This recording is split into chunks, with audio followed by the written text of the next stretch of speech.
some devastating news, I would say, but I don't think it was unexpected given the time period of the season. Caitlin Clark announced on her social media that she will miss the rest of the season. She captioned it in short, in part, "I had hoped to share a better update, but I will not be returning to play this season. I spent hours in the gym every day with a singular goal of getting back out there. Disappointed isn't a big enough word to describe how I am feeling." She was limited to 13 games this season. Okay, this is wild. Candace Parker just dropped a truth bomb the WNBA absolutely did not want to hear. Caitlin Clark being sidelined for the entire year. That's not just a bummer for Indiana, it's a straight-up gut punch to the entire league. And get this, the whispers, the real whispers about Clark potentially walking away from the WNBA for good, they're starting to get seriously loud. The WNBA thought they had all the time in the world to figure things out, right? Wrong. The question that should terrify them is, if Caitlin Clark decided to quit the WNBA tomorrow, what even happens to the league? Because let's be real, this is a mess, a huge mess, and it's one the WNBA can't just sweep under the rug anymore. Caitlin Clark, just her second year as a pro, now officially done for the season with nagging groin and leg problems. You can hear it in her voice, even through all her classy public statements. She's beyond frustrated, she's deeply disappointed, but fans, we're all reading between those lines, aren't we? This isn't just about one lost season. This is about the crushing weight, the immense pressure, and honestly, the WNBA's shocking inability to protect its single biggest star. How I am feeling. She was limited to 13 games this season, and she hasn't played since July 15th when she suffered a right groin injury in the final minute of the Fever's win versus the Sun right before the All-Star game. I mean, that's our girl. You know, that's our girl. And I feel like no matter what happened, you have to protect you and you have to protect your career. There's no reason to force anything. And I feel like her just kind of having that approach of doing what's best for her is all we can ask for, because we'd rather Caitlin sit out and then come back next season and we're ready to roll and we're ready to rock. And so we've just been supporting her and she's been supporting us. She's always there. We're getting to watch film and she's in there walking through saying, "Hey," and we're like, get out, go do what you need to do. But I mean, she's still the same. And I feel like our approach, because we've been missing her for so long, is just to come in and compete. And we have a good rhythm, I think, with everyone that's came in. And so just keeping that as our main focus. And speaking of protection, Candace Parker, a legend who knows everything about battling through injuries, just came out and basically confirmed, yeah, Clark did the absolute right thing by shutting it down. And honestly, Parker is spot on. She even admitted that late in her own career, she pushed her body way too hard, ignoring warning signs, and that mistake cost her big time. So, she told Clark directly, with all her authority, don't make the same mistake. Do not let the league's playoff pressure push you into rushing back. Respect your body. Your long-term future matters more. That's the real talk right there. Well, Coach Steph White had said that they were hopeful that Clark would return by the end of the regular season, but Caitlin was unable to fully reincorporate back into practice. And, you know, she had never missed a game in her collegiate career or her first year in the WNBA. So this is definitely a blow, I'm sure, for the organization, but also for her. Fever went 8-5 when Clark played and 15-15 without her. You all did win the Commissioner's Cup for the first time in franchise history without her. So maybe that is also another precursor. But big picture from the outside looking in, I have been a player that has had a number of injuries, and I think later in my career especially, some of those injuries. But here's the kicker, folks. This isn't just about Caitlin Clark's body. This is squarely about the entire future of the WNBA. Let's be honest, the league has been leaning on Clark like a crutch, and it's not even subtle. Every single metric, attendance, TV ratings, jersey sales, absolutely spiked because of her. The WNBA finally got its first real taste of legitimate relevance, and it all came from one player. Just one. Now that one player is stuck at home posting injury updates while the league scrambles. So we have to ask the obvious, the terrifying question. What happens if Caitlin Clark says, you know what, I'm done? What if she decides her body, her career, and her future matter infinitely more than dragging a half-broken leg across WNBA hardwood for a league that, let's be real, can't even protect her from flagrant fouls every single game? The instant regret from the WNBA would be absolutely nuclear. You see, fans didn't suddenly start showing up this season because they magically cared about the WNBA brand. They showed up because they cared about Clark. They wanted her logo on their shirts. They craved her highlights on their phones. They desperately wanted her to break records and dominate the internet. You take Clark out of that equation, and just like that, you're right back to those empty seats and grainy streams that literally no one watched.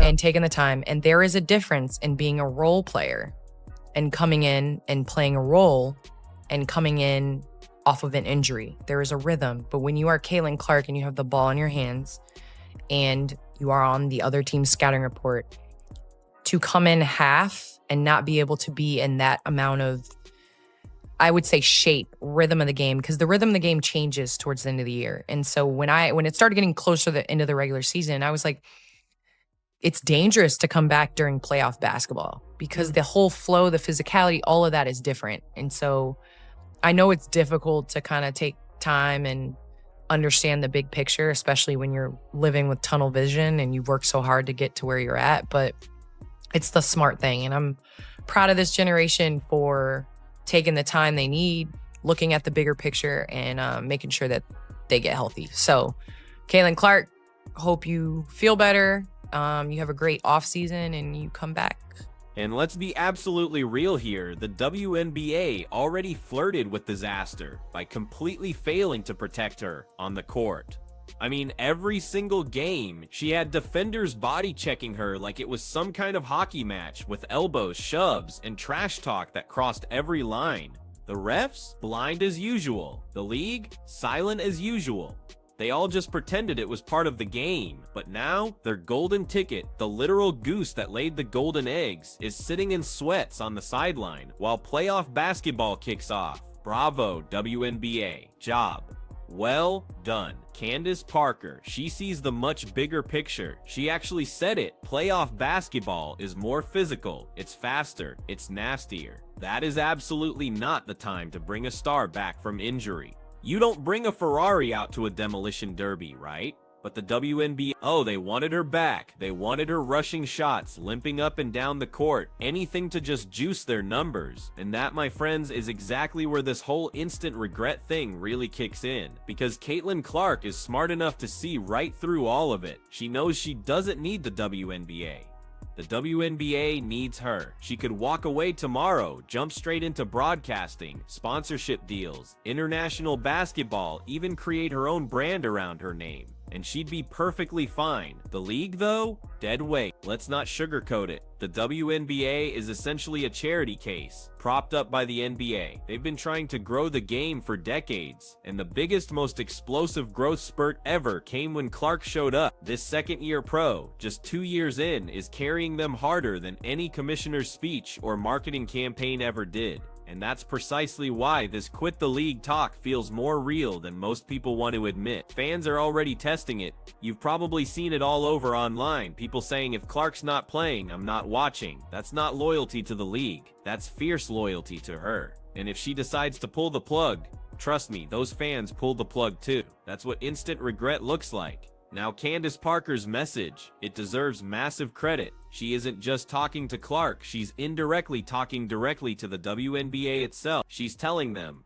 plain and simple, respect your players, stop forcing them into roles that wreck their bodies, stop pushing them to come back too soon, because here's the thing you gotta understand. Clark isn't a role player. She's not someone you sub in for 10 minutes. She's the name on every scouting report. If she's not 100%, she shouldn't be out there at all. And Parker basically said, good job, Clark, for actually seeing that truth. But wait, there's a twist. This isn't just about health. This is about trust. Clark gave everything to the game, even during her injury rehab. She literally said she was in the gym for hours every single day, grinding relentlessly to get back. The disappointment in her words was obvious, palpable, but then she thanked the fans. Notice who she didn't thank: the league, the refs, the leadership.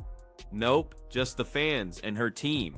That, my friends, is incredibly telling, because fans kept showing up, but the league didn't keep showing up for her. And that's exactly why the doors cracked wide open for this whole Clark quits talk. She's already learned she can't rely on the WNBA to protect her, so why would she keep playing a rigged game? And if you really want to connect the dots, the WNBA's rivals would be drooling if Clark ever walked away. Imagine her in Europe, making tax-free money, playing fewer games, and actually getting calls from refs. Or even bigger, what if she turns her focus completely outside basketball? Media deals, massive endorsements, NIL-style ventures for future players. She could build a career bigger than the WNBA itself. In the WNBA, they'd be left with nothing but regret for letting it all happen. Now let's rewind a little, because the Clark story doesn't exist in a vacuum, right? The league has had problems with stars before. Angel Reese made headlines, sometimes for all the wrong reasons. Players complained about travel, about salaries, about facilities. The WNBA has always been almost there, but never actually there. And then Clark showed up. Fans rushed in, and suddenly everyone pretended the problems just disappeared. Guess what? They didn't. Clark's injury just ripped the curtain back down again. Candace Parker's generation went through this exact same thing too. She admitted it, ignoring injuries, forcing her body past the limit, all for a league that didn't give enough back. She's essentially warning Clark not to let history repeat itself, and the fact that Parker, retired, respected, and loved by everyone, has to spell this out so clearly tells you the league hasn't learned a single thing. The funniest part of all this, the WNBA will probably put out some bland, polished PR statement about player safety or supporting Caitlyn's recovery. Spare us. Fans saw the brutal hits she took. Fans saw the refs swallowing their whistles. Fans saw the league happily cashing checks while Clark limped off the court. No statement is fixing that. So yes, the idea of Clark quitting isn't some far-fetched fantasy. It's a very real possibility. And if it happens, instant regret hits the WNBA like a wrecking ball. All the merch sales, the packed arenas, the trending clips, gone. Back to irrelevant. Back to begging ESPN for 30 seconds of coverage between golf highlights. And maybe, just maybe, that's what it would actually take for the league to finally wake up. But the league's track record honestly says otherwise. Think about it. This isn't the first time they've relied too heavily on one star. Back when Diana Taurasi was dominating, they leaned on her. Same with Parker, same with Maya Moore, and now it's Clark. But the problem is, Clark isn't just another star. She's the star that brought millions of new eyes to the game. You simply cannot afford to lose her, but they might, and the cracks are showing, big time. Clark's social media post was polite, sure, but there was a deep, simmering frustration hiding under every single word. She said she was disappointed not to return this season. Disappointed is a massive understatement. For a competitor like Clark, it felt more like betrayed. She did her part, she put in the work. She gave the league the best storyline they've ever had. And what did she get in return? Cheap shots, no calls, and now a season wasted. And don't forget, this isn't year one. She's not a rookie anymore. This is year two. This is the point where the hype should have stabilized into dominance, where she should have been headlining every single playoff highlight reel. Instead, she's sidelined, and the WNBA is left with a giant uh-oh painted across their entire season. So let's spell it out clearly. Caitlin Clark quitting would mean ratings collapse, empty arenas, angry sponsors, and a league scrambling desperately to explain how they let the biggest draw in women's basketball just walk away. That, my friends, is the definition of instant regret. And the only way to stop it is to finally treat Clark like the superstar she truly is. Not just in marketing campaigns, but on the court, in the rules, in the officiating, and critically, in the way they actually support her career. Here's the core problem though. The WNBA has never been good at protecting stars. They've been great at exploiting them. They use them for visibility, for sponsorships, for ticket sales. But when it comes to genuinely protecting their bodies, their health, or their reputations, the league has always been a step behind. And Clark is learning that hard truth faster than most. Candace Parker practically begged her to think long-term. She said playoff basketball is a dangerous time to come back. She said the game is too physical, the pace too high, the risk too big. She even said she was proud Clark didn't rush back. That's a huge compliment, but it's also a stark warning, because Clark had every single reason to try, right? The pressure, the hype, the constant spotlight, and yet she chose herself over the league. That decision alone tells you she absolutely sees the bigger picture. And let's not ignore the fan side of this. The very same fans who packed arenas for Clark are now the ones questioning whether they should even tune in.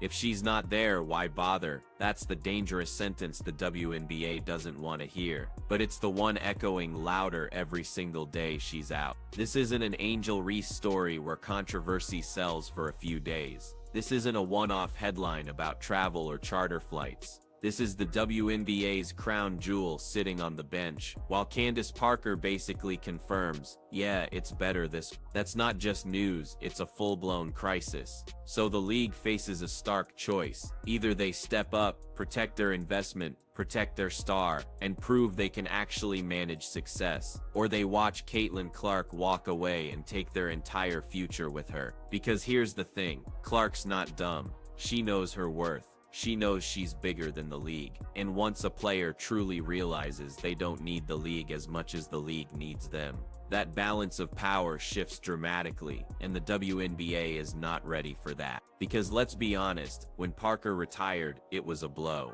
When Sue Bird retired, it was a blow, but life went on. With Clark, you don't recover from that. You don't just move on, you collapse. So here's the big sarcastic bow to wrap this up. Congratulations, WNBA. You begged for a superstar. You finally got one, and then you let her get hacked, bruised, and broken until she's sitting out the playoffs. And now, you're staring down the nightmare scenario. What happens if she doesn't come back at all? Spoiler alert, you regret it instantly. So here's the ultimate bottom line. Caitlin Clark's injury shut the WNBA up, but her quitting would shut it down. And if the league doesn't take her health and value seriously, that day might come sooner than they think. So what do you think? Could Clark actually walk away for good? Drop your thoughts down in the comments, smash that like button, and subscribe for more real talk.